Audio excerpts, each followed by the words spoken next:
welcome back to another story from our brilliant book, Greek Gods and Goddesses. And this is really helping us get to grips with why some of the gods are so or were so revered by people in ancient Greek times. In the last story, we heard about poor Hephaestus, who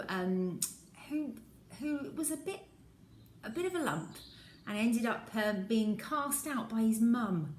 She didn't even love him. She couldn't even love him. And in the end, he came back as a master blacksmith and was revered around the world. So an interesting but a little bit sad story, I thought.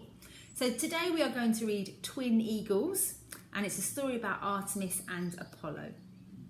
Zeus went to the ends of the earth to discover where its centre lay. He released twin eagles, one in the east and one in the west. Naturally, the eagles flew towards each other. Wherever they meet must be the centre of the world, said Zeus, because they are twins and alike in every way. Artemis and Apollo were twins as well, but not so very much alike. Zeus was their father, but who was their mother? Hera? Hardly. Metis? No. Europa? Semele? Old loves of Zeus's long forgotten. No, their mother was Leto, the Titan. And when Hera heard that Leto was expecting twins and that Zeus was the father, she vowed those babies would never be born. Earth, spare you no space to lie down in, Leto. Time grant you no minute to give birth. Oh, but your majesty, protested Leto, one of them will be Artemis, so like you in fierce and anger, her arrow sharp, and she will hate men. Let her be born then, said Hera, and Leto gave birth to Artemis. Who will the second child be? Asked Hera. Apollo, bright as the sun, Leto answered, carried away with pride at her unborn son, an archer, a sportsman, a lover as handsome as his father. Then the world could do without him very nicely, said Hera, and she forbade anyone on earth to show Leto a friendly face or lend her a kind word. Chase her away. Not here, not anywhere shall Leto find a place to give birth to a wretched boy child. Leto wept and groaned and walked and sailed from coastline to island mountain top. But people were too afraid of Hera and turned Leto away with spits and curses. I must rest, I must stop, my baby wants to be born. At last the people on the island of Delos took pity on her. Rest, lady, lie down here. Hera can forbid what she likes, and the fates have decreed will be honoured to give your son a home. So Apollo, the brother of Artemis, was born on Delos and grew into a youth so handsome, women only had to look at him to fall in love. He spent so much of his time riding the chariot of the sun, bow and arrow in his hand, looking for a place to make his home, his Athens, his shrine. A girl called Clytie caught sight of him one day and fell so deeply in love she could not take her eyes from his golden face and curling hair and his bright sea blue eyes. Her body grew as thin as a flower stalk and her face gold from the flare of the sun. The gods took pity on her and turned her into the first sunflower, which even now always turns its face towards the sun passing overhead and lets its weary flower head fall forward and drop seeds like tears from her sun-brown face. Well, that's a sad story about why sunflowers are sunflowers, because she was so smitten, her face got burnt, and they turned her into a sunflower. Gosh. Artemis carried bow and arrow like her brother. She was a huntress. It did not matter that she was beautiful or that Apollo was handsome. She did not want the love of any man. Her train of friends and servants were all girls, and her only interest was in chasing the deer, which she could outrun with her long, lean legs. One day a mortal hunter called Actaeon came roaming by the ground, behind him awash with 50 tumbling deerhounds, all eager for a scent.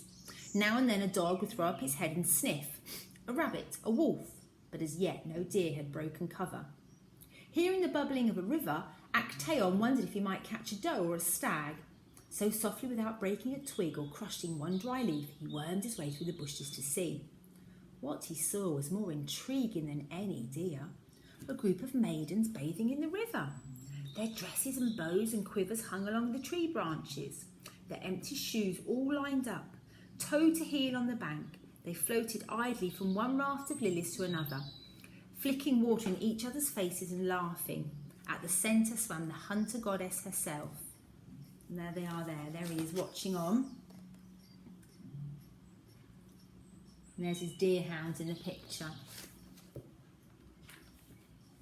Her hair glistening in every drop of water to roll off her brown skin. Actaeon stared, knowing he should not, but powerless to look away. Then one of his dogs barked, and Artemis saw him on the bank quivering. "Who's there?" Actaeon stood up shyly. "I'm sorry, I didn't mean..." The sunlight splintered on the water and the ice smashed with an axe. The peaceful scene was shattered too, with girls screaming and scrabbling ashore, snatching their dresses from the branches, quickly dressing, and some were still laughing. Artemis was not. She struck the water with her hand, once, twice, 3 times, and the bush quivered again, and where Actaeon had stood a second before, a big stag trembled, round-eyed with shock. At the very moment Actaeon felt the weight of antlers on his head, experienced the fright of a timid wild thing trapped by hunters. Artemis did not fire her bow, though her arrows could have felled the fastest animal. Simply to kill the man would have been too kind, as she saw, for spying on a goddess in the bath. Artemis decreed that Actaeon should be hunted down by his own hounds. He ran. His hoofed feet lent him speed, but his hounds were hungry for the chase. They came after him, slavering and barking, milling and snarling. And all through the valley, through the woods of briars and brambles, thickets of sharp saplings, the terrified creatures fled. His antlers rattled down the twigs. His bleeding flanks left his scent strong and clear on the barks of the trees. 50 deerhounds bayed at his heels. He would have shouted out, "Hurricane, Cirrus, Bella, it's me, your master!" But stags are dumb and cannot shout to save themselves. Just as he reached the top of the hill, dogs overtook him, jaws snapping, teeth bared. And when they had finished, nothing was left of the man who accidentally offended Artemis. Leto was right. Here was a woman Hera could like, a woman after her own heart. Artemis, the queen of the gods, became good friends, always exchanging gossip about some foolish thing the male gods had done. So when one of the hunter maidens of Artemis caught the eye of Zeus, Artemis rooted her out like a weed. "Go, Callisto, and go, never call yourself a maiden of mine. But if you prefer a man's company to mine..." I don't. Run and see what Hera will do when I tell you." "No!"